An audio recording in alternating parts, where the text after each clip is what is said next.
Hello, everyone, and welcome to the Arrows Up podcast. This is German. This is Sunday night. It's 9:26. The Super Bowl's over. The NFL season's over, which for me is the more sad part. But I have Ivan here. I have David here. Ivan, you are our resident Eagles fan. Yes. You're passionate. Right. It was a magical season. So we'll start with we'll start here. I when I first started to do my fantasy stuff, and you start to get into getting your feet wet in the Sure. NFL. What am I going to expect? And so I'll do fantasy, but also what's going to be the landscape? What teams to look for? And I noticed right away the Eagles were the team. Everybody was like, hey, I don't know, the Eagles could make the Super Bowl. I'm Right. talking August. This is Yeah. August Right. where Right. everyone's like, oh man. And then you guys trade for AJ Brown, and it was just this team's going to the Super Bowl. So it's been a magical ride. Mhm. Um, Yeah. Obviously, it didn't end the way you wanted. How do you feel? What's the thought process as a Philadelphia fan today? Yeah. As a Philadelphia fan, the first thing I can think about is just be proud because I mean you hit it. A lot of it was so many question marks. I mean, we were all really optimistic about the potential of what Jalen Hurts could be, right? We knew that the skill set was there. We knew the intangibles were there as far as how he was just like a natural born leader. But we still had so many question marks because of that final game versus Tampa Bay, where that offense looked completely stale because Tampa Bay did such a good job of really eliminating the passing game. No, rather just their running ability. So you take away the running for Jalen Hurts during that season, and essentially that really neutralized the Eagles. But then you get really excited after all these acquisitions, especially I think a lot of underrated acquisitions on the defensive side. When you factor in Son Reddick, then James Bradbury, and of course the big fish being AJ Brown. So my initial reaction with all that said is I'm proud because not only did the Eagles experience so many different changes with so many question marks to go along with it, but then you end it with the fact that you took the inevitable champions all four quarters to essentially win the Super Bowl. I mean, even though of course as an Eagles fan, you want to see them win it, but when you try to look back at now with hindsight and perspective, you feel pretty you're pretty proud and you're really excited being that this team is so young and built for the next couple of seasons. So that's where my initial thoughts are at, especially now that the game has essentially been over for now, what, an hour or two? Yeah. Yeah, and I think it's for for the Eagles franchise. I think you go from a what you thought was a surefire franchise QB in Wentz, and he Right. has that a magical season where he probably should have won MVP, but if he doesn't tear his ACL against the Rams that year, he wins MVP, probably goes to the Super Bowl, and probably beats the Patriots like Nick Foles did. Right. And this is a completely different story. Jalen Hurts never gets drafted in the second round. Carson Wentz is still probably the guy. And Mm-hmm. it's such a what if world in the NFL sometimes. And Right. ending the year last year with the Bucks, I think a lot of people who aren't Eagles fans and who don't follow the Eagles day to day, I think we're thinking Mm-hmm. like, Jalen Hurts is okay, but he's not the guy. He's not the guy for the Right. next 10 years that you're gonna build around. And now it's for sure he's the guy. And I think Right. speaking for as a 49er fan, who we went through three quarterbacks and we Mm-hmm. still don't have a guy. We traded all of our stuff, and people are still trying to feed me this Trey Lance stuff. I'm Right. supposed to believe in Purdy, which Purdy was okay, but I'm supposed to believe this guy is a franchise guy. I was telling some of my friends the other day, I just want to root for a guy. I just want to have a quarterback. Right. And that's it. I just want to root for a quarterback and just be excited Yeah. that my team has a quarterback. because that changes everything in the NFL. David It likes the does. Patriots, and he knows what that's like following Right. Brady for all those years. You have a guy, and everything kind of gets set into place, and we saw that today. Jalen Yeah. Hurts with his legs kept the Eagles in that game, and you had confidence, or at least as I was watching it, I thought the Eagles were going to win. And a lot of it was, I think Jalen Hurts can make enough plays to keep up with Mahomes, and he did. And I think Right. that was a big revelation coming off of last year. The Eagles are in really good shape now. Besides the cap Right. space, the roster, you have a quarterback, and everything else falls falls falls within that. And but you I got the agree. most important position in sports set. So Right. It's funny too that you mentioned that. I was talking to my brother Raul, which you know really well, mhm. and we were talking about what's the most important factor as to why the Chiefs had their success. Is it the coaching with Andy Reid, or is it Patrick Mahomes? And there were so many question marks about whether or not the Chiefs were going to even be back at this kind of level because of the loss of Tyreek Hill. Right. But you said it, because you have already your franchise quarterback in place. You could worry about, not that you don't worry about whatever weapons are around him, but you would always hope that the quarterback's going to be able to bridge that gap.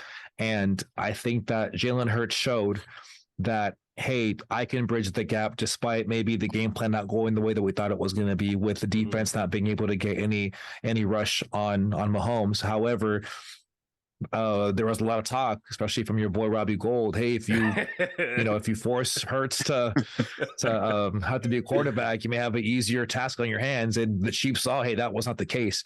Right. But I think that even though now I'm sure like more casual fans will worry, oh, well, now you have to pay Jalen Hurts, which now limits your ability to really seek out other key acquisitions. And on the inverse of that, it's like, well, no, now you have a sure fire thing at the most important position, because they can bridge that gap with whoever you have around them. Right. And as we saw with Mahomes, with the lack of Tyreek Hill, he still has Kelsey, he has Juju, Kadarius Toney, all good players, right, in their own right.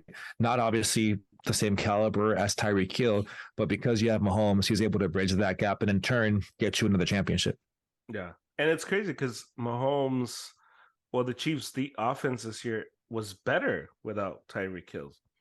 That's Numbers, nuts. by the numbers, it's ridiculous that they were better statistically speaking. Right. And I think that just speaks to, if you get the quarterback, it doesn't matter for the most part who's around him, especially a guy like Mahomes. And we'll see if Jalen Hurts is able to rise to that level. But you saw with Brady. Brady was winning Super Bowls with Troy Brown and Chris Hogan, dude. Yeah, Chris Hogan. Chris Hogan. These guys. Popeye's employees, dude. Yeah. So for the Eagles, I think that's a huge win moving forward, because absolutely this isn't Eagles Patriots where Nick Foles won it, but you knew, okay, well, Nick Foles isn't the guy. You go into next offseason building off of this, because this is going to be our guy for the next decade or so, and that's a huge win in the NFL. But let's go to the game. Super Bowls are always really interesting because they're obviously, the hype is all the way up. The national anthem, you saw that with your coach Nick Sirianni, he was all ready. And I don't know if you guys saw the pregame thing. Tim Rinaldi was saying that he envisioned himself listening to the national anthem, and he got all emotional. And sure enough, he was crying during the national anthem. And so the emotions are super high. Everyone's super hyped. So the first quarters tend to go really fast, and they tend to be kind of boring because both teams are afraid to do anything. They're both very tense. And that did not happen in this first quarter. The first drive, the Eagles get it, and they just take off going. And it's a really nice drive, long, kind of medium drive, and they get the touchdown. Was that the type of drive you thought the Eagles were going to start with, or did you think the Eagles were going to go more conservative? Let's feel these guys out. We'll see. We'll throw a little run, a little pass here and there. Were you expecting what we saw in that first drive from the Eagles? Yeah. So my initial prediction was that if Philly was going to have a shot to win this game, the game plan had to have been you get out in front on Mahomes as early as you possibly can, because you want to put all that trust you have in that defense, being that it was statistically one of the better ones in the league. So my initial prediction was Philly was going to be up 14-3 by running the ball, by getting as many explosive plays as possible. And my first initial test too was pay attention to Jalen Hurts' first passing attempt. Is he going to try to take a deep shot? Because I remember this a few years back. I remember in Russell Wilson's first Super Bowl, his first pass attempt was a little bit high. And it's just because, players are looking to get their groove. They're trying to get their rhythm going. And you're right. All the emotions are just like you said, at the absolute highest. And even all these guys are pros, they're still human. So you still have that internal, oh man, I'm in the biggest stage of my professional career. And we didn't see that whatsoever with the Eagles, and the way in which that they were still aggressive going for it on fourth down. I thought, like, okay, this kind of game plan is going to really give this team that confidence. And sure enough, we saw it. So as far as how they got going quick, that not surprised me. And as a fan, I was really optimistic. Okay, cool, this is going to head into the right direction, especially because they are taking deep shots, which shows that the coaching staff felt really confident with Hurts' shoulder. And in turn, now I felt like, okay, we can really run this play, or rather, we can really have this game truly play out how the Eagles found success throughout the entire season, which was get ahead early, run the clock out, and then trust in the defense to really closing it out. Yeah. What did you see, David, in that first drive by the Eagles? I was really impressed, man.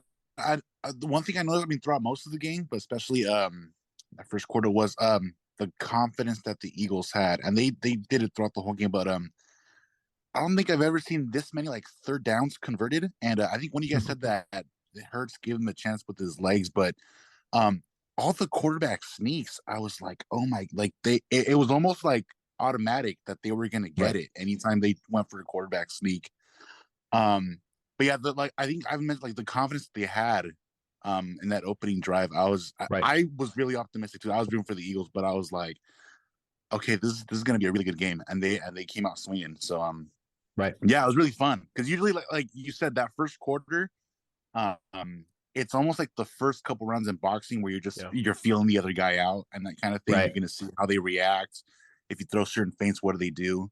Yeah, but the Eagles, both teams, they came out ready to play, and you don't normally get that in the Super Bowl because everybody is a little tense, Right. Yeah, and I think one of the things that impressed me about that opening drive was just the understanding that the Eagles had that we're going to be more physical than you. I think that one of the things that the Chiefs did, at least against the Bengals, and you saw it a little bit against the Jaguars, was kind of this intimidation factor where the Chiefs talk a lot. And I know Kelsey in his speech does the whole put respect in our name, but these guys talk a lot of crap too. They act like they don't say anything. They talk a lot of trash, and it was very interesting to see that the Eagles understood our advantage is in the trenches, and we're going to hit you, and you're not going to get to us, and we're going to outrun you within the trenches. And so that was really encouraging to see. And Devontae Smith had a good first drive. AJ Brown had a good first drive. So it was such a complete drive where you saw the Eagles offense come together and put together this drive that set up, I think, the rest of the game, because it allowed them to see we can move the ball against Kansas City. Yeah. Because Kansas City, Greg Olsen kept saying it throughout the game. Well, Kansas City, when the stage is big, they make big plays. Neither defense really made any big plays in this game, and it was, I think, a testament to both offenses being able to have great game plans against each other. And you saw that from the get-go from the Eagles.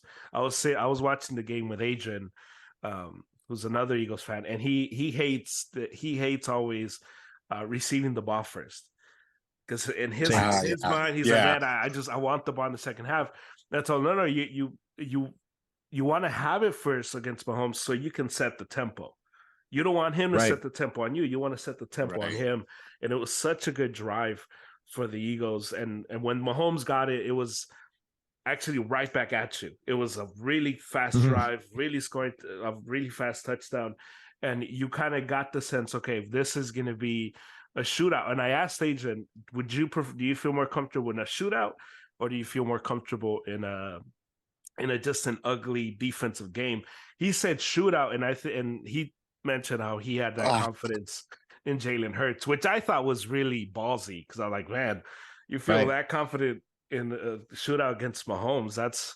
That speaks a lot of what he thought about the Eagles. Yeah, that's very ballsy. But then again, hey, German and David, would you guys have ever envisioned a situation where Hurts actually, in a sense, not necessarily outperforms Mahomes, because Mahomes ended up getting the win, but he threw for more yards than Mahomes in this game? I think he did but I don't think you're. Yeah, I think he did outperform him. I was no. So watch here. Hurts threw 27 from 38, right? 304 yards. Yeah. 1 touchdown, no interception. He had the critical fumble in the first half that led to a touchdown, but passer rating over 100. Yeah. Mahomes, 21 for 27, 182, 3 touchdowns. QBRs at a 96. Overall rating was a 131. So, of course, higher than Hurts, but I would not feel comfortable in a shootout. But, well, I mean, Hurts showed that he belonged on that platform, though, in that kind of scenario. 3 rushing touchdowns. Sure. And I think that's that he still led. Yeah. That was key. And then right. And then just really quick too. And he ran 15 times, led the team in rushing for 70. Yeah. I mean, this guy was unreal. Showed that he belonged in that kind of in that kind of game. Yeah, I agree completely. And in the second quarter, you start to see kind of like what you were envisioning, Ivan. They had 17 points. All of a sudden, the Eagles are getting momentum. They're getting the big play. You got the big touchdown to AJ Brown, and all of a sudden, you start to feel the ball just kind of fall. And to me, I think that one of the biggest plays the biggest series in the game was right when the Eagles got the ball back. The Eagles got the ball back, and I told Adrian, man, if the Eagles are able to score here, it was right before the second half. If the Eagles are able to score here and add another touchdown, this game could be over. Because I started to get a sense in the second quarter of the Buccaneers and Chiefs game, because the Eagles were getting pressure. The Eagles were starting to get there. And obviously Mahomes is very slippery, and to get him, it's always going to be tough. But they were forcing him to make some mistakes, and they were forcing him to rush a little bit. And I thought that was such a missed opportunity for the Eagles when they weren't able to convert, and they weren't able to come away with any points on that drive. But the second quarter obviously picked up. The Eagles ended up, the total points in that quarter were 24 points, which is a lot for a Super Bowl. How did you see the game in the second quarter evolve? We'll start with David. How did you see that second quarter evolve for the Eagles and for the Chiefs, for that matter? Because the Chiefs were more quiet in that second quarter. Yeah, they I was really impressed with how they orchestrated their drives, because basically they kept Mahomes off the field. I was looking at time possession, and I'm like, well, because they would go for like 75 yards on some drives and just eat up a giant chunk of time. And I'm like, and I thought, I was like kind of like you, I was like, dude, they're gonna win this game just by keeping Mahomes off the field, because anytime Mahomes stepped on, it was 3 and out, right? And Hurts was running it, passing it. They were kind of firing on all cylinders for me in the second quarter. And I was like, oh, they're just not going to give him a chance to even make any plays, because he's just not even going to see. He's never going to see the field. Yeah, when it was, I think before the fumble, it was 14-7, right? And I thought, oh man, this might be over quick if they just keep this up and the defense plays well. I was like, this could be a wrap, you know. But I was feeling good going into that right before the fumble. I was like, dude, this is what the Eagles, like, you know. What did you see, Ivan, in that second quarter? Well, I mean, I think just like what David had said, prior to us really fumbling that ball, I thought, okay, if we put a score here, we're now looking at a 21-7 game, 2 possessions up, and then at the time we I was thinking, okay, if we score right now, there's enough for us to potentially get another stop and put up another score, whether 3 points or even 7. But my first initial test after that fumble was, okay, how are the Eagles going to respond? Yep. And I knew, okay, we're going to be just fine because the next play, they called Jalen Hurts' number for that QB option, and he ran there for a good, 15 plus yards. I thought, okay, you know what? Hurts he's ready because he's not even rattled. He's going to, take this ball, run it, and then had that big chunk, right? Yeah. But I thought that it was impressive, too, how the Eagles capitalized on the Bucker missed, because remember, he missed that field goal. Yeah, he did. I thought, oh, you know what? Okay, well, let's see how they respond. And then I told our boy Eddie, I would love to see Hurts really test that shoulder by, just giving AJ Brown a shot. And sure enough, he connected with that 45-yarder. And dude, I was ecstatic, thinking, okay, hey, this team not only is running aggressively. I mean, even though they weren't getting much efficiency from the from the running game, but you're getting enough with Hurts at least being effective, which then opens up the RPO much later into the game. But now you add the fact that he just threw a 45-yard bomb and connected with AJ Brown.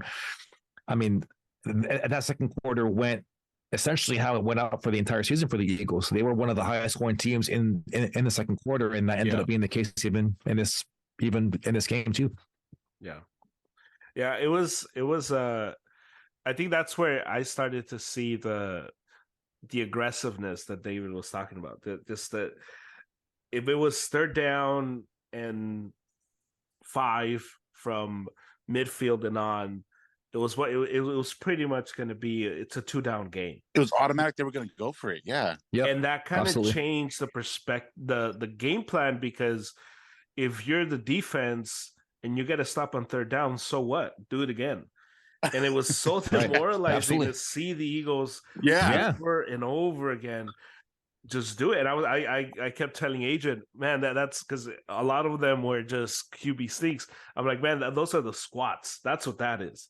Yeah, putting in the squats, and this guy's just driving because he wasn't doing the Brady sneak or the Garoppolo sneak where you just throw yourself in there. Yeah, he was like pushing. He was driving. It was very physical, the way he was getting those first downs. And I thought that was such a smart play by the Eagles, not just in terms of getting the first down, but also psychologically, because I think a lot of these teams will defeat themselves in big games with teams like the Chiefs, the Patriots in the past, Brady when he was still playing, because you would get super conservative, play conservative, and play not to lose. And in that second quarter, you started to see the Eagles were there to win, and they were very aggressive. They got the 17 points, and you got the sense, at least in that first half, okay, this game can get out of hand if things don't turn around. And you started to see also one of the things that the Eagles started to do is they kind of began to take away Kelsey. Kelsey started off really hot. Kelsey ended the game with 6 receptions. But the first 2 drives, I'm like, man, if Kelsey has 14 catches, this is going to get really ugly. And the Eagles cleaned that up real quick. And in the second quarter, you started to see that the Eagles were going to force Mahomes to go to Juju and everybody else if they were going to win that game, which I thought was going to be the key. You can't let Kelsey run wild. Absolutely. And they started to do that in the second half, and that was super that was super critical to keep that game close, but also to have the lead. Did you feel at any moment, Ivan, watching the defense, did you sense that the defense was in trouble at all? Like in the first one thing half? that worried. Yeah. So the one thing that worried me in the first half was, okay, we have not seen Patrick Mahomes be under pressure just yet, because in that early on in the first quarter, he had great protection. This was something that we saw that was different compared to his last time in the Super Bowl, where that offensive line couldn't get him any kind of protection, especially with that Tampa Bay pass rush. And I was just impressed with how effective the offensive line for Kansas City was. And that was my only main concern, because with Patrick Mahomes, he has already such a proven track record. There is no lead that is safe with Patrick Mahomes. And even with a 10-point lead with quarterbacks like Brady, Mahomes, you just know, okay, they're going to find a way to figure this thing out, especially if they're within range. 2-possession games are not really something that really scares you, especially when you got that kind of quarterback on your side. So that was my only main concern. The one thing I wanted to see, but it made sense, was I thought that Philadelphia was going to go for it on fourth down, but instead they went to go for the field goal to put them up by 10. I would have loved in that scenario. I get where we're in range to go for the surefire 3 points, but with a quarterback like Mahomes, you got to put as much on the board, so that way he, just force him to be Patrick Mahomes essentially, because he's proven time and time again that he can come back. So as many points as you could possibly put up against him, the better. But that was my only main concern was, okay, number one, we're not getting much on the pass rush. And two, I would have loved to see them go on fourth down on that final drive before the first half, where we went up by 10 as opposed to going up by potentially 14. Yeah. What did you see at the end of the half? How did you feel at the end of the half, David, about the game? Was Mahomes, there was the moment when he got tackled from behind, Yeah. and it kind of looked like the ankle thing was aggravated. Was that the first half, right? Yeah, it was. I think so. Okay, so when that happened, I thought, if they aggravated the ankle, I thought for sure that was going to be a lock, because it's a big part of Patrick's game is the spontaneity of what he can do when he's like scrambling out of the pocket and stuff like that. Right. And so when I saw that he was limping a little bit, I was like, oh, dude, especially with the way the Eagles were playing. I thought that's like a double whammy. If Patrick's not at 100% and they're firing on all cylinders, when they were up by 10, I was like, oh, that might be a wrap, dude. But sure enough, I was looking through the comment section like online after the game, and some guys, I thought it was kind of funny, but some guys are saying like, dude, what if, it's a joke, but it's like, do you think Patrick is just like messing with them by like acting like he was in, because he played phenomenally the rest of the game. It wasn't a thing where he was like limping after plays. Because I thought he was like screaming on the sideline. He was like wincing in pain and all this stuff. And I thought the Eagles were, I thought that's it, they're gonna win, dude. But yeah, it wasn't a factor, and I thought, man, for sure he's hurt. Yeah.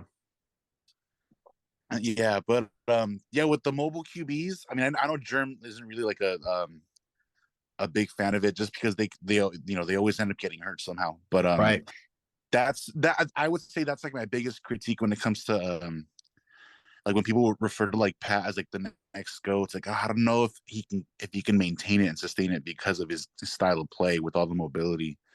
But this guy keeps balling out, man. It's crazy, Yeah, and I think it's different because when you look at Patrick Mahomes, it's not like a Lamar Jackson where, Lamar Jackson has shown that he can be effective as a passer, but I think we can agree that a lot of his effectiveness does come from being able to be explosive. So, because we saw the same thing with Cam Newton, right? I mean, Cam Newton had that running ability, and he had that one season where he showed that he can put all of it together. But as you saw him age, as soon as you took away, his running ability, whether it was because of injuries or whatever it was, he wasn't the exact same. And I think that's really the main difference, where we know that Mahomes, if he has those moments where I think he's very similar to Brady in that sense, where even though the pocket was able to collapse on him a few times, he was still able to find a way, just like German had said, to be very slippery, to, you're going to get to me, but you're not going to truly get here to really, So it was just one of those situations where you see Mahomes still be effective. And I mean, I know we're going to go over this as we break down the game further, but one of those runs, you can just tell that it was really affecting him by the way that his face had that discomfort after the fact. So I think that the injury was a real thing, because I mean, you can tell that he was just uncomfortable, but he's a true champion, man. This guy finds a way to get it done regardless. Yeah, and I think I think going back to your concern, Ivan, I think if they were able to get to him more and just put pressure on him, and even just get him thinking, man, these guys are around my feet. Maybe he begins to get a little more happy feet. I know. I remember Brady, for example, after his the first season back from the ACL, he became he was a different quarterback in the pocket, and that's where a lot of the critique of Brady was, if you just get close to him and get close to his legs, he becomes a different guy. Yeah. And I thought that was such a way for them to really test that ankle, and maybe not get to him, maybe not sack him, but be in his space to the point where he has to think about movement. Right. What if I trip? What if somebody lands on it? And all of a sudden it gets Sure.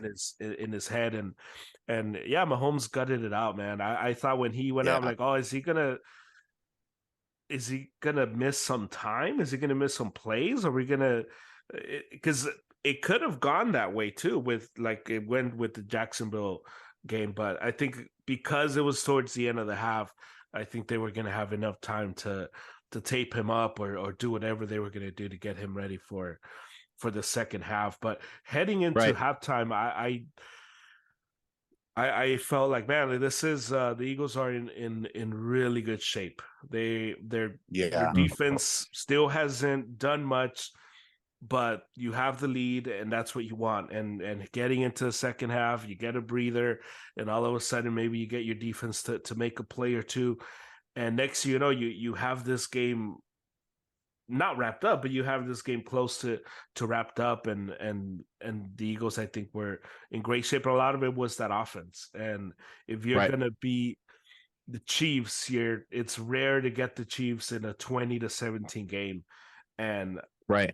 I think it was such a big momentum to have all those points, to be up to have those points up at the half, because you knew at least that the Chiefs were going to be forced to do some things, and with the Eagles secondary, you never know. If you have to pass a Right. lot, I think that Eagles secondary, at least this season, that's a group that can get a ball or two back to your offense. Um, heading Yeah, into and I think. Oh, sorry. no, Go no, go ahead. Go ahead, ahead. go ahead, go ahead. No, you're good. Yeah, yeah. So one thing I was gonna add too. I think that David, you hit on this perfectly. I think part of that Philadelphia defensive game plan may have also been, hey, let's keep this team out here as much as possible, being that we can run the ball effectively, and that was essentially the recipe for what we saw early on as far as success goes. Because just like David had said earlier, too, the time of possession really favored the Eagles in that first half, which is why they were essentially, the ones that were up the entire first half because of that same reasoning. Yeah, yeah, exactly. We get to the third quarter, and the third quarter is probably the slowest out of the four. And I think this is where you started to see the wheels turning for the Chiefs offense. On offense for the Eagles were kind of quiet in this quarter. This is where you started to see that the Chiefs started to find some success running the ball, and on the ground they started to gain confidence in moving the ball against the Eagles. In this quarter, what did you guys see that made you guys, if anything, that made you guys think, okay, maybe this game it can flip in the fourth quarter? Because I started to see, okay, man, this Eagles defense has yet to wake up. This Eagles defense Yeah.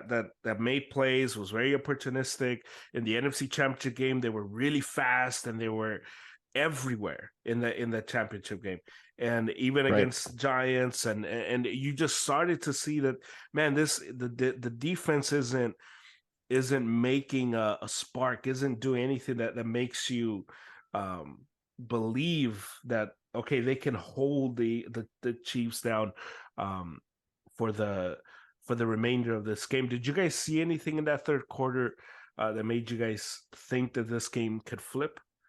We'll start with Ivan.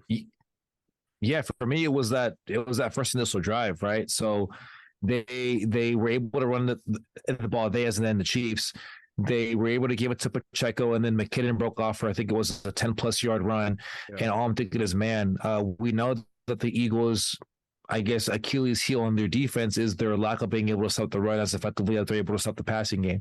But you saw the Chiefs really be effective in both areas of that offense in that first initial drive, which is why they were able to score and get the game close to 21-24 at the time. And that was my worry, was, okay, we haven't seen now 2 full quarters, and now this initial drive of this second half, where we haven't seen the Philadelphia Eagles be as effective as being able to get to Patrick, be able to force him to make some. I think there was only one play in the entire game where I saw Patrick make a potential interception-like throw, and that was late when he was trying to squeeze it into Kelsey. But outside of that, you didn't see anything that was uncharacteristic as far as getting to Patrick Mahomes, which is what we saw the Eagles do effectively. And that's when I thought, okay, if this does not change, the Chiefs are going to be able to score at will and really find a way to make this thing a more interesting game, which is what they ended up doing.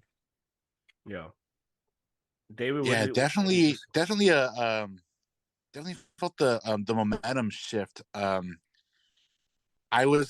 the third quarter I was like grilling up some jalapeno poppers in the back, so I was going into the house. But Hey, yeah, man, the vibe was definitely it's different. good. And like Germ said, that was the moment when the Eagles defense, like their feet hadn't really been held to the fire yet. And moments like Right. that is when all-time goats will make you pay for things like that. So it's Mm-hmm. one of those things where like if you give them an inch, they'll take a mile, and that's when the Chiefs were like, you know what, this is our time to maybe get things going and get ourselves back in this ball game. Right. Um, yeah, and I mean, it's not like they weren't trying, but yeah, the confidence that I felt from the Eagles in the first half, they had more trouble executing that on offense. Their offense wasn't able to stay on the field as much.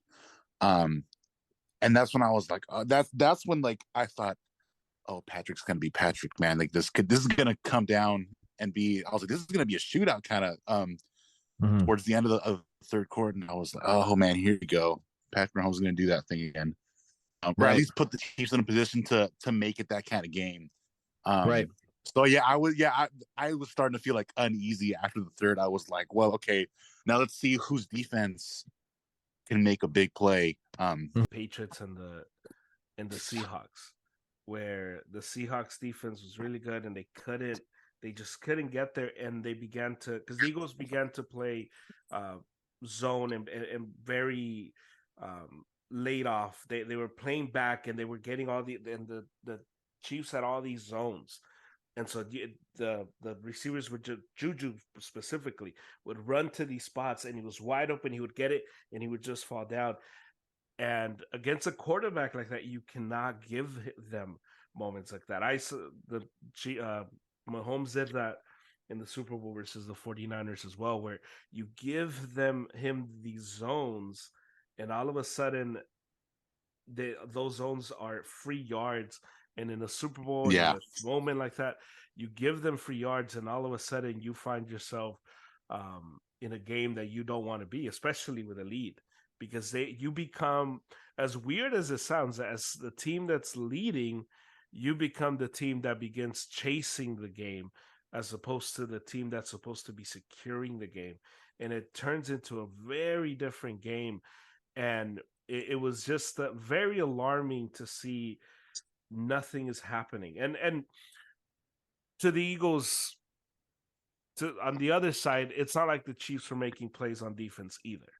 It's not like the Chiefs had this play on defense that marked the game. It's not like they had the pick or a sack that kind of changed the game. But you got the sense that if the Eagles were going to win this game, especially the way they played all year long, it was going to be that defense making plays and the offense taking advantage of those mistakes.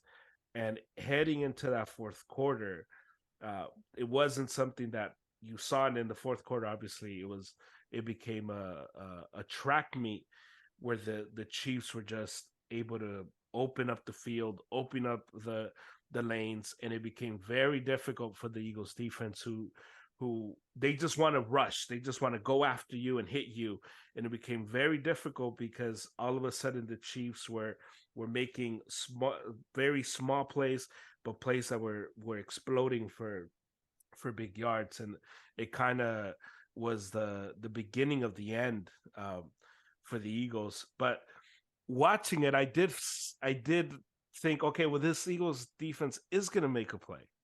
They have to make a play, and a lot of it was watching them for 19 weeks or so, and thinking, no, they're going to make a play because they always make a play. And it was just it was so weird to see them not do any of that in that fourth quarter. But in the fourth quarter, the Chiefs offense kind of takes over, which is weird because it was a lot of running. It was the running attack because Mahomes ends up with 182 yards. So it's not like Mahomes was throwing it all over the yard. A lot of it was the running attack. Did you guys think that this game would be won on the ground, because I didn't think the Chiefs were gonna be able to do that. I know Pacheco had a good season after week 7, and I know McKinnon was like their little Swiss Army knife that they kind of use from time to time. But I didn't think if the Chiefs are going to win this game was going to be on the ground, and that's exactly what happened. Did that surprise you guys at all?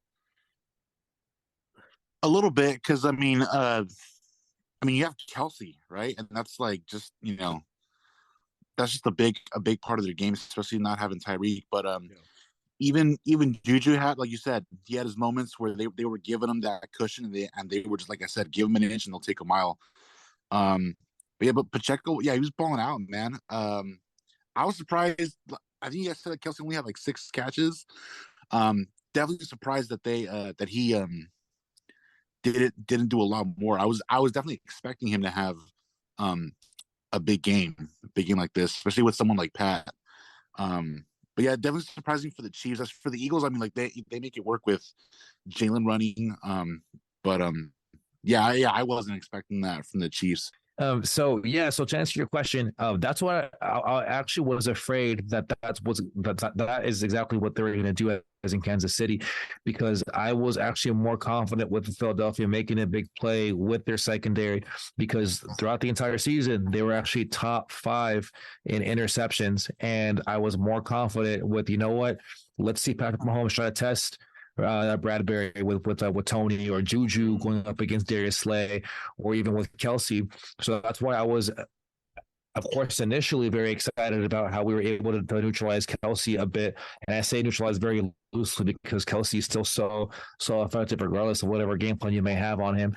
But when I saw how effective they were running the ball, I thought, man, this is exactly what I didn't want to see as a Philadelphia Eagles fan, being that this was our weakest point within our defense, being that our linebackers are not as effective as our pass rush is in terms of being able to disrupt other teams, and of course their offensive scheme too. Yeah, I think because of the Chiefs, the Chiefs personnel, I just didn't think they could they could beat the Eagles on the ground. I know the Commanders did that earlier, and I know that they had a lot of success doing that.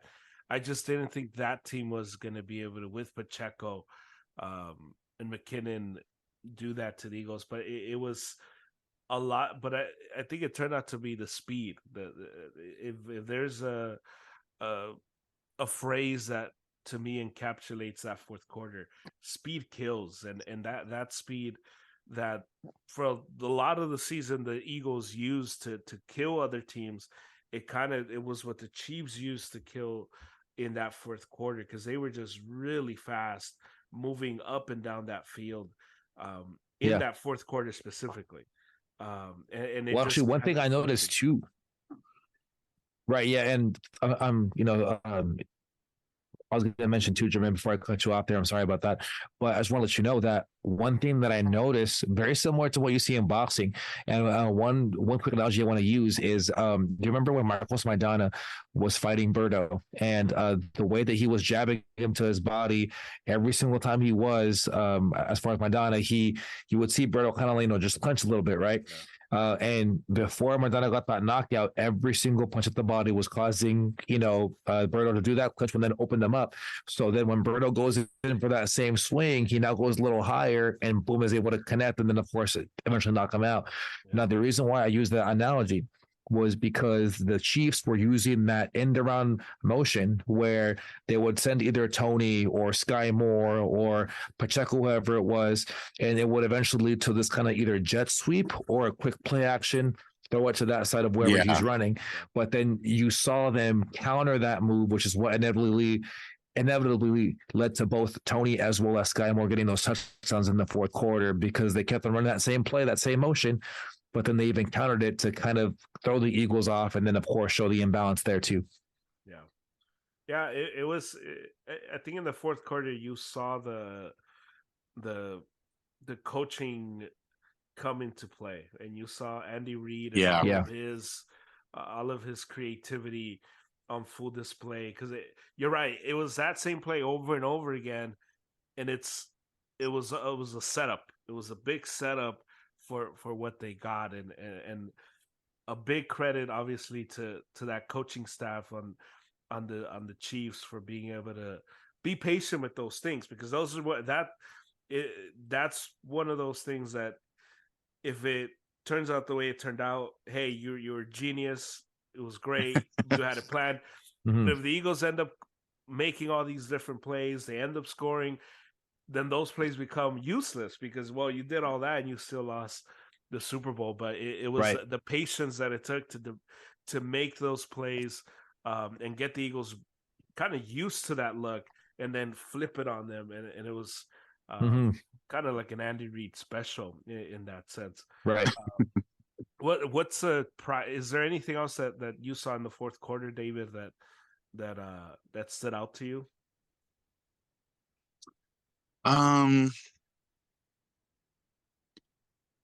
Just Pacheco, because normally, you guys mentioned that like the offense is better without Tyreek, and I feel like in years past,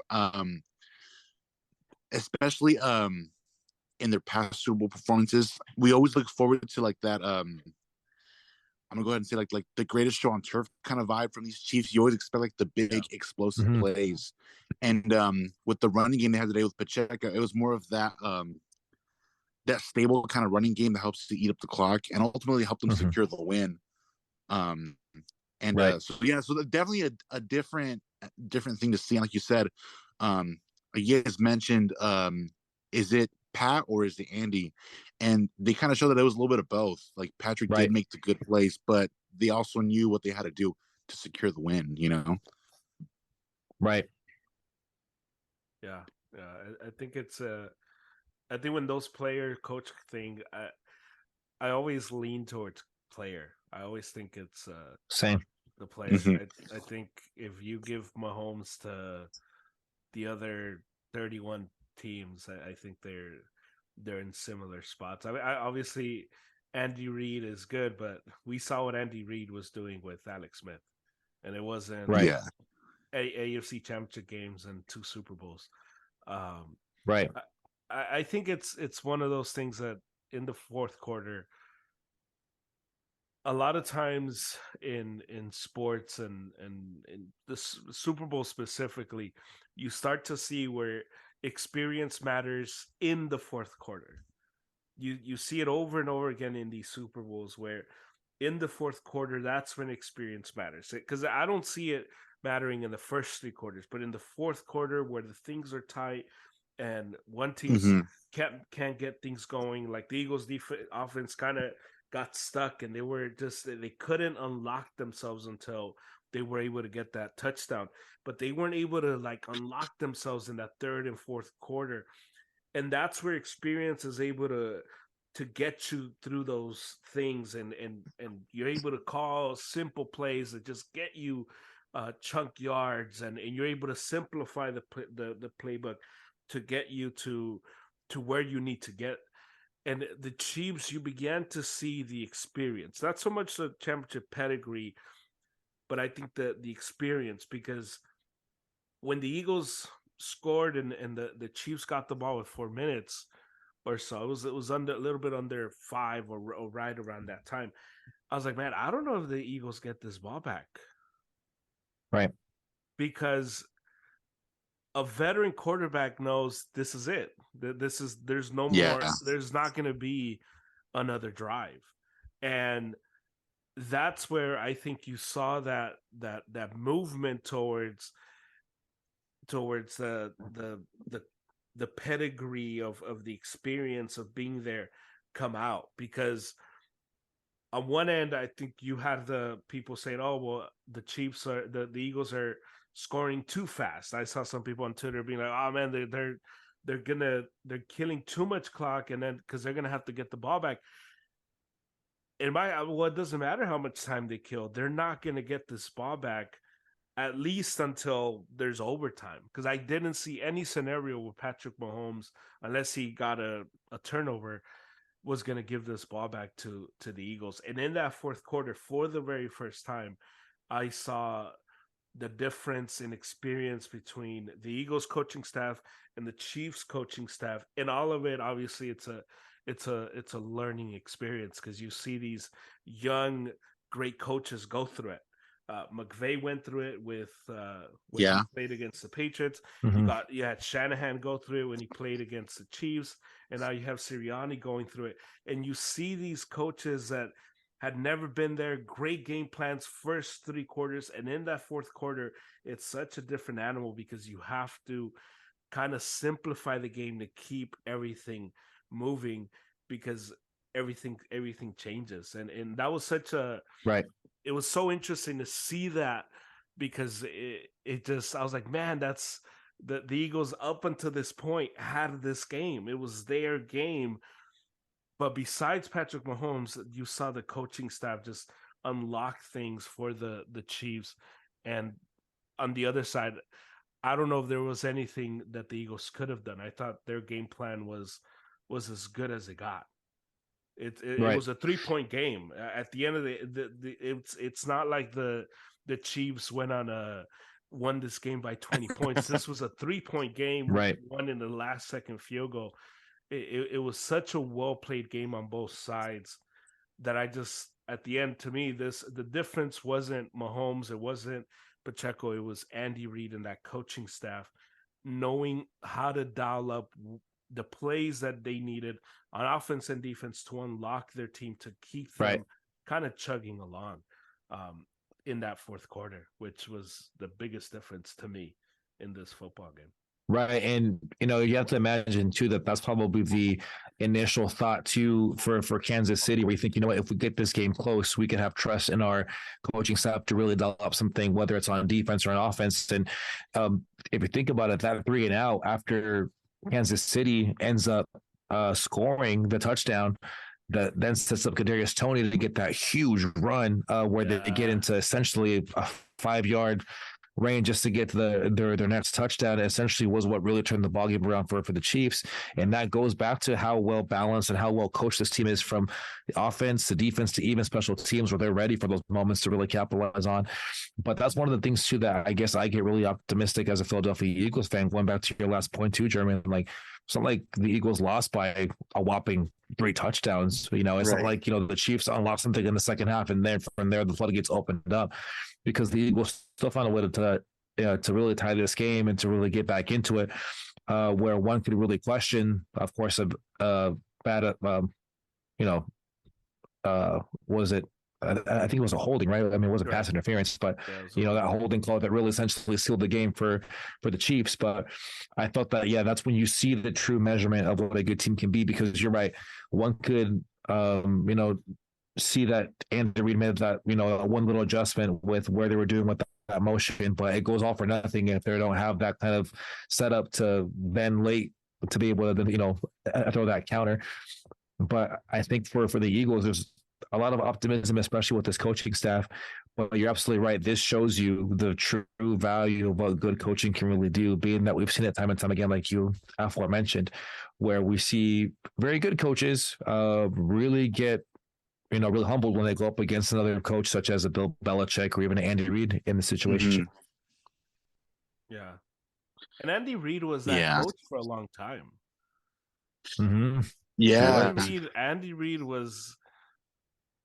I look at Shanahan, I'm like, man, God, I hope the 49ers don't fire this guy. And then 2 days later, he gets hired by a random team and he does whatever Andy Reid is doing now.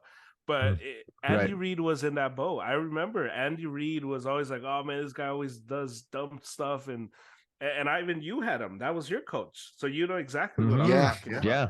4 straight NFC championship games. He was there, and he always got close enough, but he was never good enough to get to the big game and win the big game. So all this stuff happens, and when you have a coach like that, you have to, as a franchise, believe and have the trust and back them up. And I think Sirianni's going to have that with the Eagles, because you don't get there if you're not a good coach. And I think Sirianni, more than anything, I wasn't a big fan of his bravado and all his stuff, but if he was my coach, I probably would love it. So it's one of those things that he showed that hey, he can coach. He's a great coach, and he can put things together, and he's aggressive and innovative. And I think all that is just pointed to me to this game plan that we saw for the Eagles, where Yeah. this team didn't look, they weren't outplayed, they weren't outcoached. It was just, it came down to who had the ball last, and that's, I think as a fan, as a coach, that's what you want. Hey, they had the ball Right. last, they won, and the game breaks like that sometimes, and Right. And that's part of too what you have to really just hang your hat on, right? Is just knowing that you know what, you can develop as much as you possibly can, but just knowing that the team that you also went up against has been there before. yeah, So they know how to be in the situations and really capitalize on every given opportunity. And that's what the Chiefs really showed, where this is just one of those things where we had the same conversation when it was the Bills and the Chiefs just a few seasons ago, yeah, when we saw, it really went based off the coin toss. What if the Bills have really had that opportunity? So I mean, it's one of those scenarios, man. We just, unfortunately, the game put out the way it did, and as a fan, you obviously get disappointed, but you have to look at the greater scheme of things of, hey, who wanted the ball last? yeah. Yeah. Was it the end of last season when the Bucks beat the Eagles, right? Is that like Yeah. Yeah. And Jalen had Yeah. that press conference after where he promised them that they were going to turn it around, right? I think something like that. Man, hats off to them, dude. Because I mean, obviously, I'm not an Eagles fan, but at the end of the game, sure, I was disappointed because I was rooting for the Eagles, but I thought, Sure, man, these guys are going to be good for years to come. And Jalen, he is that guy, and he turned it around like he said he was, and he was going to lead that team. And I remember watching him. I remember when he got benched in the national championship. same. So to see where he's at now, I'm like, man, kudos to him, dude. Yeah, Yeah. and I think for me, it's just so hard to root against that kind of guy. Yeah, exactly. He's not really much of a flashy guy. Says the right things at the press conference, and I forget which sports talk show I was watching, but he is the clear CEO of that franchise. I mean, yeah, you have Greg Glory, you have Howie Roseman, you have Nick Sirianni, all great in their own capacity, right?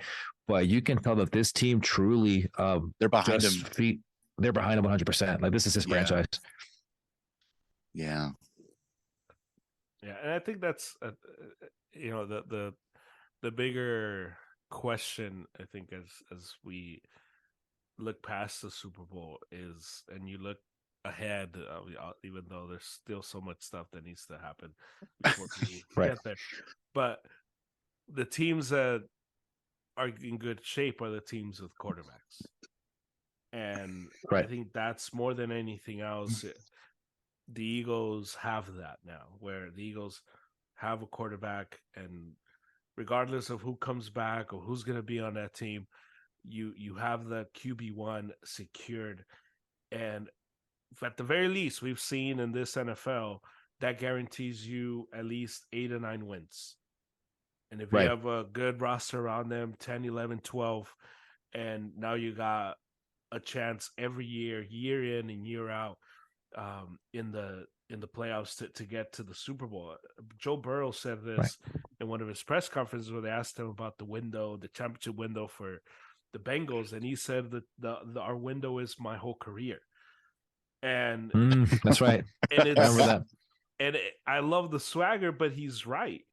The championship window for these teams that have quarterbacks isn't 3, 4, 5 years. It's as long as they're healthy.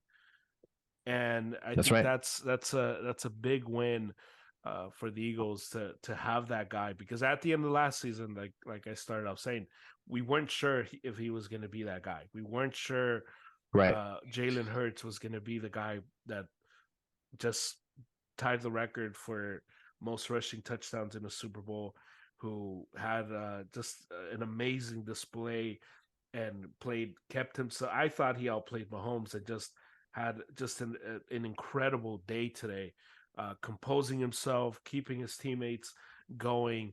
And even you saw where Sirianni, there was a clip where Sirianni's like pointing first down, and even it's Jalen Hurts who's kind of reeling him back in, like, hey, dude, like, settle down. And it's like, this is like second quarter. I remember that.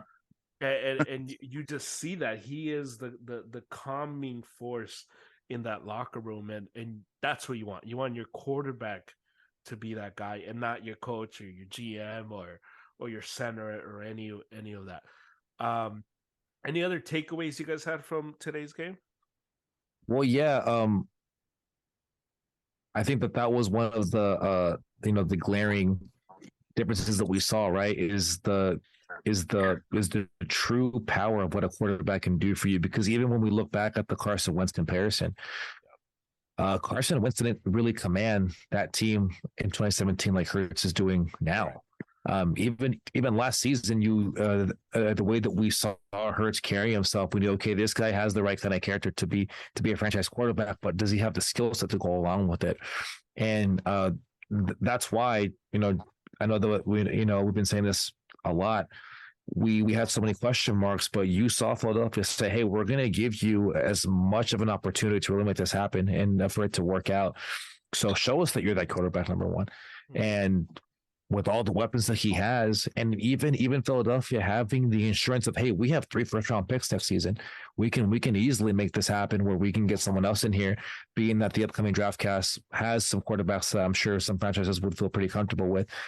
But I mean, it's really as a fan of the Philadelphia Eagles, it feels so comforting knowing that you have the quarterback secure, knowing especially that this kind of quarterback too is a true leader and one that you can tell the team is going to rally behind regardless, and as well as just keep himself well composed and really seeing the value of what a coach's kid can really do, especially when given the right opportunity, but also have the skill set to go along with it as well. What about you, David? Any final takeaways from this from this game? Not from this game specifically, but just overall, I'm just so excited to see all these new young quarterbacks. It's kind of bittersweet because it's funny. I remember we did like our Brady pod about him retiring, and then he came back. Yeah. And this time around, he's actually retiring, or so it seems. And so it marks the end of an era. But it's been so cool to see, like, obviously Mahomes, Burrow, Josh Allen, and Jalen Hurts now. Like, it's just super cool, man. So we're witnessing history. You know what I mean? These are some. The league is in good hands. And it's gonna be in good hands for a long time. So it's cool to see that. I don't want.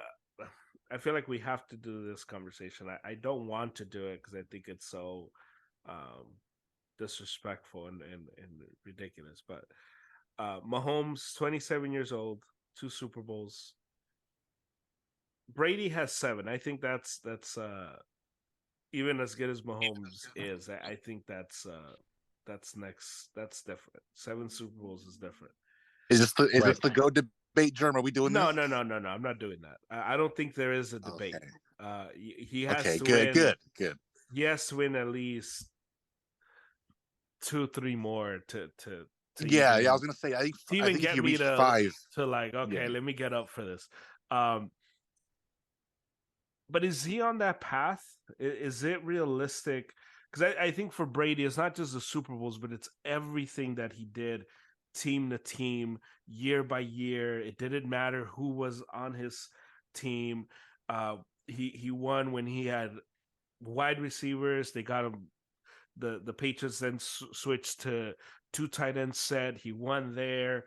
Like, this guy was just incredible. And you get the story. One of the things that's incredible about Tom Brady is that he played for so long, and there isn't the guy who's like, yeah, that guy sucked, man. I can't stand that guy. He was everyone who's ever played with him just sings his praises. You have what's his name? Shady LaShawn McCoy. LaShawn McCoy. Yep. Played with him 1 year, and he like sings Brady's praises. Yes. And I'm like, man, like that's incredible that this guy played for so long. And usually you have the guy who plays a long time. Kobe had this. Kobe played a long time, and you had people like, oh man, this guy, we don't want to play with him. He's a ball hog, blah, blah. And when he says he's retiring, everybody's like, oh man, we loved Kobe. And it's like, nah, you actually trashed him for a long time. And Brady Brady had none of that. And so I think Brady's on a different stratosphere. But is Mahomes on a realistic road? where we can one day say, hey, this guy has the case from just putting everything together to be considered the greatest of all time? Just, is he on that road? Because I think that's where it has to begin. I think Burrow has some of the intangibles. He has to win a Super Bowl or Super Bowls. I think Josh Allen is super talented. He just does a lot of stupid things and critical moments for me to think that he's on that road. And then you get Herbert, who he can he win one playoff game before we say he's on the road. And I think that's where I'm kind of leaning in this conversation. Is he on the road? Is he about to enter the highway towards Goatland, or is there still things that you guys need to see from him that will get you guys to say, okay, he's this guy's now on the road? Because Aaron Rodgers for a long time was on that road, where Aaron Rodgers was considered, man, this guy is the greatest, the most talented quarterback of all time. Right. But he just couldn't win in the playoffs, and he just was a bad teammate, and that kind of eliminated him from that road. Is Mahomes, at least to you guys' opinion, on the road to not catch Brady, but at least get close to Brady? I'm gonna go ahead and say, okay, let me just start by saying this, and this will give you an idea of how much this is touchy for you. I know. I was rooting for the Eagles because for two reasons. One is just me being petty, and I love that it hurt Germ that they beat the Niners like that. That's just me, like that the Eagles beat the Niners. Yeah, and I saw. You're a great friend. I appreciate you. So I was just like, that was me in the back. So that's reason number one. Oh man. Reason number two is that Mahomes, if he stays on this path, I think he's the one guy that I don't want to use the word threats, but he'd be up there with Brady if he were to continue on this path. It's like LeBron to Jordan type of thing. Right. So for the longest time, I'm glad you brought that up. I was the guy like talking all the smack about LeBron in class with the other kids in high school. I was like, dude, LeBron will never. This is before he won a ring too. So I was like, he'll never win a ring and this and that. And look at me now. I'm sitting here watching Laker games with LeBron, and I'm like, I'm clapping as he's breaking the record. I'm like, so back to the Mahomes thing. I think it's a question of if he can stay healthy. I think he could be on that path to join him. Because as much as I want to say no, leading up to the Super Bowl, I just kept coming across like stat after stat where it's like, dude, Mahomes is like either AFC Championship or we're getting to that conversation now where it's either AFC Championship loss or Super Bowl loss, and like kind of like LeBron when he was going to like 8 straight finals, and then he won. So, yeah, man, I think if he can maintain the health and longevity thing. Yeah, I think he's on that path. And definitely think he, like how you brought up Rodgers. Sure, talent-wise, yeah, you could make the case that Rodgers is a lot more talented than Brady. But Brady was clutch, man. He got it done. And Pat kind of does remind me of Rodgers with that slipperiness, even though they're great passers, they have that slipperiness factor. But Mahomes is winning, and winning talks, man. So yes, he is. Absolutely, yeah. For sure, man. I would say he's on that path. Definitely with every season that he plays and wins more games and goes to more championships, he's surpassing guys as we speak, as he's winning, any game, Right. And I think too, when you analyze that question, I think you have to begin it with, okay, well, who's in that hunt right now? Before Mahomes was even winning, who else was in that conversation with Brady? As far as who was on the path, right? And for the longest time, it was Aaron Rodgers, Peyton Manning, of course, at a time. So when you break down, and I'll just stick with Peyton and with Rodgers. With this Super Bowl win, I will like to say that he probably is already passing Rodgers. And I know that Rodgers has a few more as far as MVPs. I can see that. But I mean, Mahomes already has 2 chips. Yeah. And he already has, if not mistaken, 2 Super Bowl MVPs versus Aaron Rodgers, who only has 1. And I mean, I can't think of any active player or player that's retired recently. I mean, if we want to go down the list, Drew Brees only has one ring, right? Peyton has two. I mean, are we going to really mention Eli Manning? He has two, but I mean, he's not in that conversation, right? So if we're talking about the player's influence on that offense or on that roster, and then you add the actual achievement itself, I mean, I don't know if it's saying much, being that the gap is so huge between Brady and everybody else, but of the group that's left, I think the only one that we can say that's truly on the way as far as age, talent, where this team is headed, the only player that we can probably say that is on the way that would even merit that will probably only be Mahomes for now, until we see some other quarterback really get two MVPs and, of course, ultimately win the chip. Yeah. And I think this season was huge for his case because he did it without Tyreek Hill. And that offense with Tyreek Hill was, I think we all saw the memes that, oh, I'm just going to throw it out there. Tyreek's probably somewhere over there. And and this season he actually had to maneuver and set things up on a drive, and it wasn't just one quick play and touchdown.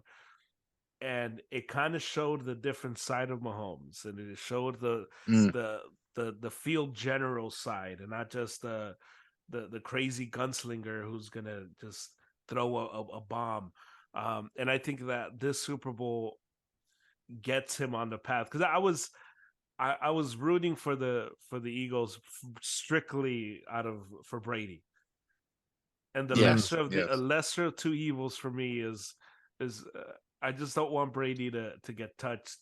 I just leave that guy alone. He's by himself. The enemy of your enemy is your friend, bro. Exactly. Yeah. So I can live with just this horrible loss by the 49ers. If the Eagles win and I don't have to hear podcasts of how Mahomes is the GOAT.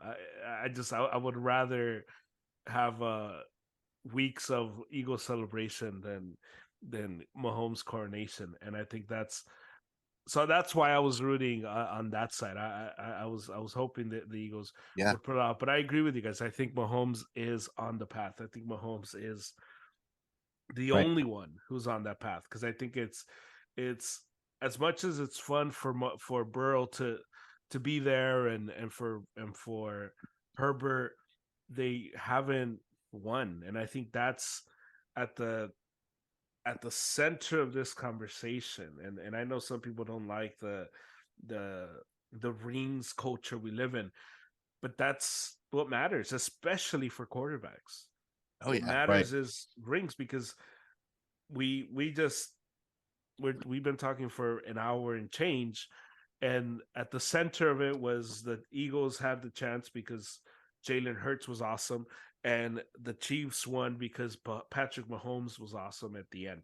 And I think that's the fact that that's the conversation tells us everything we need to know about the conversation we need to have about these quarterbacks. Because Jalen Hurts could be on the path too. Jalen Hurts turns some things around and is able to win a few Super Bowls. He's all of a sudden on that path. And if because Jalen, the argument could be made that Jalen Hurts doesn't miss the games he missed, he's probably the MVP this season. Right. And so there's all these young quarterbacks that are in that pool, but I think Mahomes is the only one on the path to one day be in that Brady conversation. Right. Looking into next season, obviously it's very, very, very far away, or at least it feels like that. Right. Anything you guys are excited for? Anything you guys are looking forward to? Anything? Obviously, this is February 12th, so anything you would like to see your team do starting in September, that when week 1 kicks off, okay, this is a team I want to see, mentality, culture, whatever. Well, you know what? If I may, German, I want Yeah. to ask David something. How confident do you feel, David, with Mac Jones as your quarterback, being that you know that this upcoming draft class is Yeah. pretty quarterback heavy? Okay. Two birds with one stone. I'm glad you brought that up. So answering Jerem's question Yep. and yours, Yep. I mean, I just want us to have a united front, man. It was so embarrassing to see all these reports of like Mac Jones like cussing at the offensive coordinator and just like not even being on the same page. Mm-hmm. I just want them to have an identity, and I don't know. I mean, sure, I don't. We don't know if Mac Jones is the guy, but it's like, can we at least look like we are confident in what we're doing and put out a team Mm. that looks like they all, believe in each other and want to play with each other? Because I mean, I was so used to seeing it with Tom Brady, where it's like they're like they all believed in that guy, and Brady made them believe in themselves. And so to see Mac Jones and the team just kind of just look really sloppy and look kind of like you know like one of those crappy franchises. It's like, do you guys even care about winning? So I Mm. just want a united front. I want an identity for the team. Um, and I'm hoping for Bill Belichick to start being that coach that everybody talks about. Because I remember when Brady left the Pats, it was like, well, was it Brady or is it Belichick? And I mean, after we saw that Brady won with the Bucks, I was like, dude, I'm kind of starting to think it was all Brady, man, because Belichick just Mm. wasn't doing much. Right. So yeah, man, I just want them to kind of look like they have it, have an idea of being together. I guess that's all I want at this Mm. point. Then after that, it's like, yeah, let's discuss winning some games, but just yeah, just like united, have a united front. That's what I want. Right. Do you want Bill Belichick still as a coach? I know that's maybe sounds blasphemous, but um, is he getting too old? Like this guy had Matt Patricia as his offensive coordinator. The Rams, the Eagles, the 49ers, the Packers. All of these guys have, because it's Shanahan, Sirianni, McVay, and LaFleur. These guys have a bunch of young dudes who all they do is, and McDaniel in Miami. These guys have a bunch of young dudes who all they do is like come up with crazy football plays on offense. Mm. Couldn't he have gotten one of those guys to run his offense? Like the fact that he had Matt Patricia, I'm like, dude, like Yeah, what is going like what? And then his son, like yeah, he has his sons. At this point, it just he's like the old guy who just wants to have his kids close, and he's only hiring guys that he knows. Like he has O'Brien now doing the offense, but I'm like, man, like the NFL is so innovative now. You're gonna bring back O'Brien to be your offensive yeah. coordinator? Like that Right. makes no sense at all. Do you? I mean, are you? Is Bill Belichick? I know he's the Do we greatest think coach, it's but time to put Belichick out yeah, to like is pasture? it time to Is be that? like, hey man, Yeah, like thank you for everything. Right. Yeah, we're gonna go with somebody else. yeah, Like, you want to become yeah, president of football operations or something? Because yeah, we want to do something else on as a coach. I mean, I'd be open to it. I mean, obviously it's not up to me, but it's like, sure, like if yeah, man, because like I said, once Brady and Belichick split, I mean I've talked to you about this before, but I was digging into like Belichick's career before Brady, and sure there were some stints of success, but nothing that made me believe, um, nothing that made me think that he was always that guy that he became later on with Brady. So Yeah, I mean, is it up to Mr. Kraft eventually? Like, say they lose, they say they keep losing games. Is it up to Kraft to be like, you know what, we're going with somebody else as the head coach, or like who fires? Does Kraft fire the coach? Is that? I'm assuming that's how it he works. would have the power, yeah, but it's Yeah, that's such a hard thing because do you fire Bill Belichick? Like you want to be the guy who yeah, the guy that won you fires? 6 Super Bowls. Yeah, that's such Right. a that's Yeah, so tough. That's tough. What about you, Ivan? What would you like to see from the Yeah, well, the Eagles? main thing is to see how the Eagles respond, because we've seen historically so many times where the loser of a Super Bowl just seems to get just completely dismantled, whether it's psychologically, where the team now has a hurdle to really jump up, or whether have to climb up from. But I don't think that's going to be the case with this team, man. Especially with the manner in which that Jalen Hurts carries himself, and as we have mentioned too, with like the manner in which that he really conducts and really holds that team as their leader. I think they'll be back into the mix. Of course, the worry is though, as you know, the path to any Super Bowl always has to have some kind of luck factor with it. And despite me being so adamant about how we won in the NFC, now what happens with with our opponents? Like, I would assume that San Francisco is going to have more, have some more stability as far as the quarterback situation. You would have to imagine that Minnesota is going to be in the mix. Dallas is going to come back. The Giants were also pretty good too. And the Lions are a team that we saw also take a step in the right direction. So there's so many different factors, of course, right? But when it comes to what the team and what I'd like to see, is see if you can bring back some of those key pieces. I know that CJ Gardner-Johnson is someone that's going to be available on free agency. Can we resign him to really keep that secondary strong? And then also, being that the Eagles have some pretty good draft capital coming up, how will they use that to either capitalize and to retool? Because as we saw, they're not that far away. Being that they only lost by 3. So it's just a matter. So just to kind of put a bow on it, just to recap really quick, I'd say bring back some of those key pieces on defense. And then, for the most part, the offense looked just fine. The only thing that we saw that wasn't really too effective in the Super Bowl was the running game. That's really the only question mark that I saw, but one that doesn't really worry me. So I'd just say, let's just have this team come back and run it back one more time. And this team is primed to do that with the young talent that it has. But my hope would be that, God forbid, any major injury take place, and that they don't get too down on themselves after a game like this, where you get so close to then eventually just lose. Yeah. As a 49er fan, I want to see Shanahan be more aggressive next year. I think I love Shanahan, and I will fight somebody for Shanahan. I know there's a lot of dumb 49er fans who want him fired, but I would keep that guy until he doesn't want to coach, because he's incredible. But he's it's so weird because he's wired like a Sirianni, a McVay, these young geniuses on offense, but he's more conservative than all those dudes. He rarely goes for it on fourth down. He just doesn't push it, and I just would like to see him be a little more aggressive and kind of realize, like, dude, like, I have a lot of weapons on offense. Let me put up more pressure on your defense on 4th and 1, 4th and 2.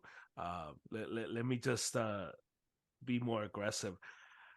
Obviously, the quarterback thing is going to be a talking point. I know I'm not I'm not in the Trey Lance fan club. I know that. But if he turns out to be great, I'd be the first one to say I was wrong. I just don't see it, and I just I'll believe it when I see it with him. But yeah, we'll see who the quarterback is. Hopefully it's whoever it is, it's stable, because I think that's what kept us from competing in that NFC Championship game, because we had no quarterback at the end of the first half. I just want to see a guy, whether it's Trey Lance who puts it together, or it's Purdy who's able to come back from his injury, or Tom Brady.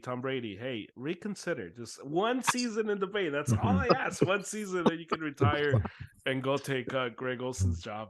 But I think that's what I want to see more than anything else.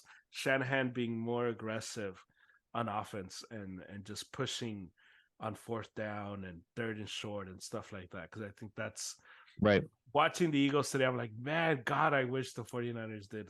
That was so cool, dude. more. Whenever they would go for it, like, I love the close-ups they had of the of the O line on the quarterback sneaks, just seeing their pad level and seeing the defensive linemen just get popped.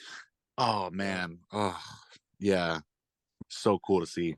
Yeah, David's he played O line, so I'm sure that gets you that got you really Yeah, dude, I excited. mean, going for it, and also knowing that Jalen Hurts like squats like 600 something pounds. Right. Like, did you guys see that clip of Jason Kelsey and Right. him talking about his squat? Yeah, dude, so badass. Yeah, the Eagles were 11 for 18 on third downs, 2 for 2 on fourth down. So it just they were treating third downs like second down, and it just Yeah, it didn't matter. And I thought that was really awesome. That's what I would like to see. Um, anything else? Anything um, else you guys saw in the game, halftime show, the season? Anything you guys are looking forward to, or anything you guys are gonna miss from this NFL season? Well, I mean, if I may, I felt like the NFL season for me ended just like my fantasy season did. So close to the end to win the chip, to then just lose it. Because I have this philosophy, right? All right, David, just so well, I'm always going to root for my team no matter what, right? That's always top priority. So in that case, it's the Eagles. But man, is it something else when your fantasy team and your football team are oh, doing really well? oh god, And I got close. And I was hoping, okay, you know what? I didn't win in fantasy, but man, are the Eagles they're gonna in win line today. to, Yeah, yeah. yeah, they're going to win it. And obviously, this in the background. This is the trophy for my home league, and I was hoping to get rectified, but that was not the case. So I just wanted to end it on that note. Just wanted to use this little time for a little Yeah, soapbox, if I may. damn. What about you, David? What are you gonna miss, or what are you looking forward to? I'm I'm sad that Brady's done, but at the same time I'm also kind of just um I guess happy for him that he's kind of seeing that, you know what, I'm like, now I know that I'm done playing. And he can Mm. just chill out and go, hang out with his kids and all that stuff. Yeah, Um yeah, that's pretty much it. Yeah. I'm I'm. glad that it was a good game today too, because there have Yeah, been definitely, like, I saw your tweet where you were like, I hated the Super Bowl, and I've definitely had Super Bowls where I wasn't happy to watch the game. Like, I remember the like watching yeah, the Broncos and the Panthers. I was like, oh, I don't even care about this game. But today it was just good, solid football. yeah. I hated Mm. the Super Bowl not because the game was bad. I hated the Super Bowl because it was just a reminder of like, man, the 49ers could have been here, which is the same thing last year, and it's just been a rough decade for 49er fans. Nothing but just kick to the nuts over and over again. All you know is pain, bro. Just All you know is yeah, pain. that's all I know. I'm gonna miss this 49er team. I love this 49er team. There was so much fun. Um, Purdy just added a different dimension. McCaffrey rooting for that guy was incredible. I'm gonna miss this 49er team because it's not gonna be the same next year that we're already gonna lose some guys.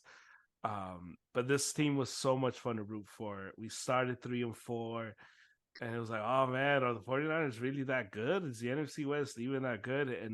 And they just rattled off like 12, 13 wins in a row.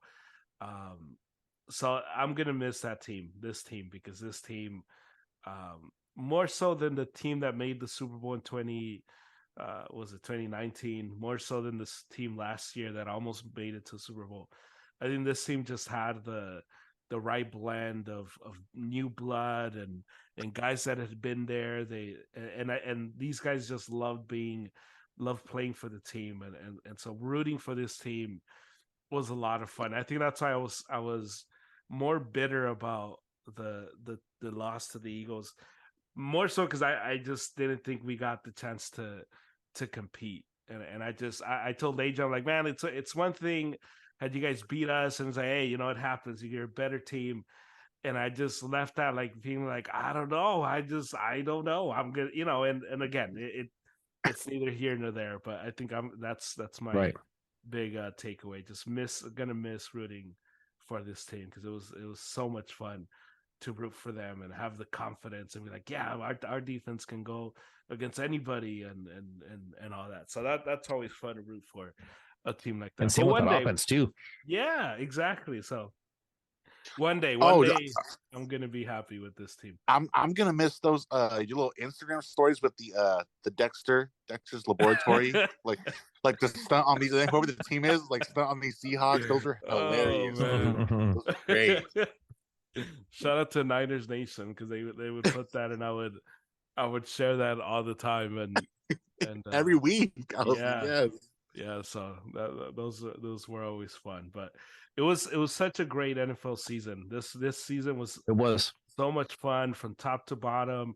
Um, it became very clear early on that that we were on a collision course. It was going to be Eagles Niners, and on the other side, I think it became at first we thought it was going to be Bills Chiefs, and then the Bengals. It was such a fun season, just to follow. That it was definitely one of the better ones in recent memory, and hopefully next year's is as much fun. You guys have anything you guys want to plug for the listeners? We'll start with David. Not really. Oh, my band's playing a festival. Yeah, I know you come. I was like, what do you Yeah, mean not so really? yeah, yeah. So my band's playing this festival. It's called Shebang.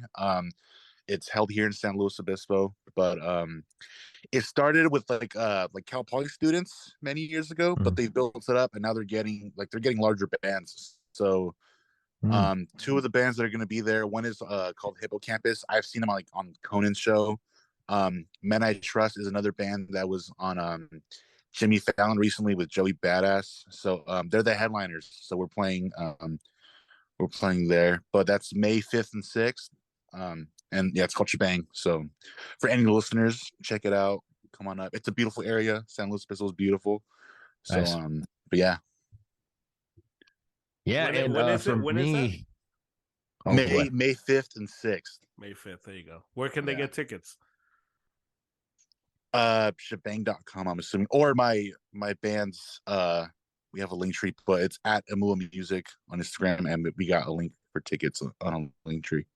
There you go. Yeah. What about you, Ivan? all right, cool. Yeah, I just want to wait for the go ahead. So yeah, for me, man, just follow me. We just finished our I think our first full season of how I think I'm gonna set up the entire fantasy football podcast and video YouTube channel path. So it's 100 fantasy football, posting every single day on a YouTube Shorts. Thinking about now creating a podcast or even like a video podcast, but have some pretty cool things coming up on the way. But to get all the information on that, the best way to do that is to support what we're doing by either following on TikTok. That's Ivan H ____. Instagram as well as on YouTube is 100 Fantasy Football. Has the 100 logo on it. But yeah, doing some fun things. Going to create a new ranking Excel sheet. And the main purpose behind it is to actually help fantasy players who are just like the regular average Joe that want to look as prepared as possible, that want to be as prepared as possible for the upcoming drafts and for their teams for the upcoming season. So I have a pretty fun project that I'm working out with a buddy of mine to have that launched come this summer. So that will be hopefully coming soon. But for now, 100 Fantasy Football is the account to follow on Instagram as well as on YouTube. Nice. Right on. So there you go. Follow them, support them, and guys, thank you for jumping on. Ivan, I appreciate you doing this on this day. You're a better man than me. I would have said no. No way. Yeah, and it's so funny because my wife even asked me, "Hey, are you still doing that podcast?" I'm like, you know what, I would have to. I can't give them any fuel of weakness or anything. I have to be. Yeah, there you go. Well, I didn't want to initially, but you're a better man than me. But thank you, man. But it was great Appreciate to talk you, to man. you guys. We'll it was talk fun. soon. We'll do it again. So yeah, thank you guys for joining me. on this podcast. Absolutely, man. It was fun. Yeah, my pleasure. Nice. So this is German. Hopefully you enjoyed the Super Bowl, and get ready for a wild NFL offseason. Where's Lamar Jackson gonna go? Is Aaron Rodgers gonna become a Jet? Who knows? We'll find all that out throughout the offseason. But we'll keep you posted. We'll keep you updated. Arrows Up Podcast. Until next time. See you.